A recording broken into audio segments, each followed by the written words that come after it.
ಗೊತ್ತಿದೆ ಏನು ಹಣ ಹಂಚ್ತಾರೆ, ಚುನಾವಣೆಗಳಲ್ಲಿ ಕೋಟ್ಯಾಂತರ ರೂಪಾಯಿ ಹಣ ಹಂಚ್ತಾರೆ. ಯಾರೂ ಬೇಡ, ಈ ರಾಜ್ಯದ ಮಾಜಿ ಮುಖ್ಯಮಂತ್ರಿ ಈ ಕ್ಷೇತ್ರವನ್ನು 16 ವರ್ಷ ಪ್ರತಿನಿಧಿಸಿದಂಥ ದೊಡ್ಡ ಮನುಷ್ಯನೇ ನಿನ್ನೆ ಹೇಳಿದಾನೆ. ಇವತ್ತು ಪತ್ರಿಕೆಯಲ್ಲಿ ಬಂದಿದೆ, ಕಾಂಗ್ರೆಸ್ನ ಮಂತ್ರಿಗಳು ಬಂದು ಇಲ್ಲಿ ಪಂಚಾಯತಿ ಲೆಕ್ಕ ತಗೊಂಡು ಪಂಚಾಯತಿ ವೈಸ್ ಹಂಚ್ತಾ ಇದ್ದಾರೆ ಅಂತ. ಅಂದರೆ ಕಾಂಗ್ರೆಸ್ನವರು ಹಂಚ್ತಾ ಇರೋದು ಗೊತ್ತಿದ್ದು ಅದನ್ನು ನಿಲ್ಲಿಸಲಾರದಂಥ ನಿಕಮ್ಮ ಮುಖ್ಯಮಂತ್ರಿ, ನಿಕಮ್ಮ ಶಾಸಕ, ಮಾಜಿ ಸಂಸದ ಈ ವ್ಯಕ್ತಿ. ಅವರು ಊರೆಲ್ಲ ಅವ್ರದ್ದು ಏನು ನೆಟ್ವರ್ಕ್ ಇದೆ, ಊರೆಲ್ಲ ಏನಂತಾರೆ ಅವರ ಸದಸ್ಯರಿದ್ದಾರೆ. ಅಷ್ಟೆಲ್ಲ ಇದ್ರು ರಾತ್ರಿ ಹೊತ್ತು ಕದ್ದು ಮುಚ್ಚಿ ಎಲ್ರಿಗೂ ಗೊತ್ತಾಗೋ ಹಾಗೆ, ಆದರೆ ಕದ್ದು ಮುಚ್ಚಿನೇ ಆಗಲಲ್ಲ ಆ ಥರ ಹಂಚೋದನ್ನ ನಿಲ್ಲಿಸಲಾರದಂತಹ ಒಬ್ಬ ಹೇಡಿ ಜನದ್ರೋಹಿ ವ್ಯಕ್ತಿ ಆತ. ಇನ್ನು ಕಾಂಗ್ರೆಸ್ನವರು ವಿಚಾರಿಸಬೇಕು, ಇಲ್ಲಿ ತನಕ ಕಾಂಗ್ರೆಸ್ನವ್ರು ಯಾರಾದರೂ ಬಂದು ಇಲ್ಲಿ ಚುನಾವಣಾ ಅಕ್ರಮ ಆಗ್ತಿದೆ ಅಂತ ಇಷ್ಟೆಲ್ಲ ಆದ್ಮೇಲೆ ಹಲ್ಲೆ ಆದಾಗಲೂ ಕಾಂಗ್ರೆಸ್ನವ್ರು ಯಾರಾದ್ರು ಬಂದಿದ್ರಾ? ಪಠಾಣು ಈಗಾಗಲೇ ಅಜ್ಜಂಪೀರ್ ಖಾದ್ರಿ ಹೇಳ್ದಂಗೆ ಪಠಾಣು ಬಲಿಕ ಬಕ್ರಾ. ಬಟ್ ಪಠಾಣಿ ಇವತ್ತು ನಿಜಕ್ಕೂ ಪ್ರಾಮಾಣಿಕವಾಗಿ ಇಲ್ಲಿ ಹೋರಾಟ ಮಾಡ್ತಾ ಇದ್ರೆ ಬಿಜೆಪಿ ಜೊತೆ ಬೊಮ್ಮಾಯಿ ಜೊತೆ ಕಾಂಗ್ರೆಸ್ನವ್ರದ್ದು ಮಿಲಾಪ್ ಆಗಿಲ್ಲ ಅಂದಿದ್ರೆ ಇವತ್ತು ಅಲ್ಲಿ ಇರಬೇಕಾಗಿತ್ತು. ಏನೇ ನಾವಾಗಿದ್ರೆ ಹೋಗ್ತಾ ಇದ್ವಿ.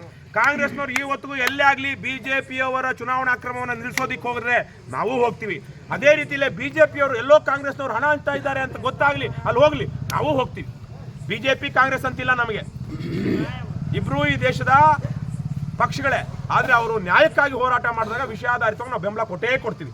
ಆದರೆ ಇಲ್ಲಿ ಕಾಂಗ್ರೆಸ್ನವ್ರು ಹಣ ಹಂಚಿದ್ದು ನಮಗೆ ಇಲ್ಲಿ ತನಕ ನಮ್ಮ ಕೈಗೆ ಸಿಕ್ಕಾಕೊಂಡಿಲ್ಲ. ಅವರು ಊರೆಲ್ಲ ಹಂಚ್ತಾ ಇದ್ದಾರೆ.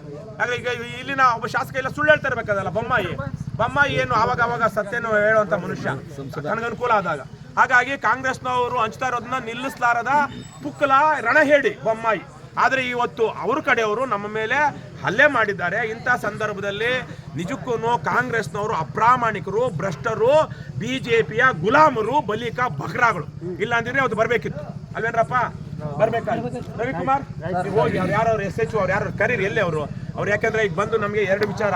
ಒಂದು, ನಾವು ಅದೇ ಅವ್ನು ಯಾವನ್ ಗುಂಡ ಹಂಚ್ತಾ ಇದ್ದ ಅವ್ರ ಮನೆ ಮುಂದೆನೆ ನಮ್ಮ ಮನೆ ಇರೋದು, ನಮ್ಮವ್ರಿಗೆ ಕಾಲೇಟ್ ಆಗಿ ತುಂಬಾ ಫ್ರಾಕ್ಚರ್ ಆಗಿದೆ, ಮತ್ತೆ ಒಬ್ಬರಿಗೆ ಹೊಡೆದು ಇಲ್ಲೆಲ್ಲ ಅದಕ್ಕೆ ಕಂಪ್ಲೇಂಟ್ ಕೊಡೋದಕ್ಕೆ ಹಾಗಾಗಿ ಆ ಏರಿಯಾದಲ್ಲಿ ಅಷ್ಟೇ ಅಲ್ಲ. ಇವತ್ತಿನಿಂದ ನಾನು ಚುನಾವಣಾಧಿಕಾರಿಗಳಿಗೆ, ಕೇಂದ್ರ ಚುನಾವಣಾ ಆಯೋಗಕ್ಕೆ ಮನವಿ ಮಾಡ್ತೀನಿ, ಇನ್ನು 3 ದಿವಸ ನಮ್ಮ ಪಕ್ಷದ ಸೈನಿಕರಿಗೆ ಪ್ರೊಟೆಕ್ಷನ್ ಬೇಕು. ಬುಧವಾರ ಚುನಾವಣೆ ಮುಗಿಯೋ ತನಕ ಮತ್ತು ಚುನಾವಣೆ ಮುಗಿದ ಮೇಲೇನು ನಮಗೆ ಬಿಜೆಪಿ ಗೂಂಡಾಗಳಿಂದ, ಪ್ರಾಬಬಲ್ ಕಾಂಗ್ರೆಸ್ ಗೂಂಡಾಗಳಿಂದಾನು ರಕ್ಷಣೆ ಬೇಕು. ಯಾಕಂದ್ರೆ ಬಿಜೆಪಿ ಗೂಂಡಾ ಯಾರು, ಕಾಂಗ್ರೆಸ್ ಗೂಂಡಾ ಯಾರು ಗೊತ್ತೇ ಇಲ್ವಲ್ಲ, ಅದೆಲ್ಲ ಮಿಲಾಪ್ ಆಗ್ಬಿಡ್ತಾರೆ. ಇಬ್ರು ಮಿಲಾಪ್ ಆಗ್ಬಿಡ್ತಾರೆ. ಹಾಗಾಗಿ ಬಿಜೆಪಿ ಕಾಂಗ್ರೆಸ್ನವರಿಂದ ಇಲ್ಲಿ ನಮ್ಮ ಕಾರ್ಯಕರ್ತರಿಗೆ ರಕ್ಷಣೆ ಬೇಕು. ಅವ್ನು ಯಾವನು ಹಣ ಹಂಚಿ ಇವತ್ತಿದ್ದ ಅವ್ನ ಮನೇಲಿ ಈಗ ಏನು ಪುಡ್ಗೋಸಿ 1,90,000 ಸಿಕ್ಕಿದೆಯಂತೆ. ಆ ಮನೆ ಮುಂದೆನೇ ನಮ್ಮ ಮನೆ ಇರೋದು ಸವಣೂರಲ್ಲಿ. ಆ ಮನೆ ಮುಂದೆ ನಾವು ಹೋಗುವಾಗ ಇವತ್ತು ಪೊಲೀಸರು ಇದ್ದಾಗಲೇ ಪೊಲೀಸರನ್ನ ತಳ್ಕೊಂಡು, ಪೊಲೀಸರ ನಕ್ಕೊಂಡು ನಮ್ಮ ಮೇಲೆ ಹಲ್ಲೆಗೆ ಬಂದಿದ್ರು. ಇನ್ನು ಆ ಇದ್ರಲ್ಲಿ ನಮ್ಮ ಹೆಣ್ಮಕ್ಳೆಲ್ಲ, ಇವರೆಲ್ಲ ಹೆಣ್ಮಕ್ಳು ಅಲ್ಲೇ ಇರೋದಲ್ವ, ನೀವೆಲ್ಲ ಮಾದೇವಮ್ಮ, ನೀವೆಲ್ಲ ಮೈಸೂರಿಂದ ಬಂದಿರೋರು. ಅಲ್ಲಿರೋವಾಗ ಇವರಿಗೆ ರಕ್ಷಣೆ ಕೊಡೋರು ಯಾರು? ಕೇಂದ್ರ ಚುನಾವಣಾ ಆಯೋಗ ಮತ್ತು ಇಲ್ಲಿರುವಂತಹ ಜನರಲ್ ಅಬ್ಸರ್ವರು ಮತ್ತೆ ಚುನಾವಣಾ ಅಧಿಕಾರಿ RO, ಸದ್ಯ ಸವಣೂರಿನ AC ಆಗಿರುವಂತಹ ಮಹಮ್ಮದ್, ಇವರು ನಮಗೆ ರಕ್ಷಣೆ ಕೊಡಬೇಕು. ಆಮೇಲೆ ನಮ್ಮ ವಾಹನಗಳಲ್ಲಿದೆ, ಅದೇನಾಗಿದೆಯೋ ಗೊತ್ತಿಲ್ಲ, ಈ ವಾಹನಗಳನ್ನು ಇಲ್ಲಿಗೆ ತರಿಸ್ಕೊಳ್ಳೋದಕ್ಕೆ ವ್ಯವಸ್ಥೆ ಮಾಡಿ. ಇಷ್ಟು ಮಾಡಿ ರವಿಕುಮಾರ್ ನೀವು ಹೋಗ್ಕೊಡಿ, ಅದೇನಾಗುತ್ತೋ ಮುಂದಕ್ಕೆ ಕೂತ್ಕೊಳ್ಳೋಣ, ಇಲ್ಲ ಕೂತ್ಕೊಳ್ಳೋಣ, ಎಲ್ಲ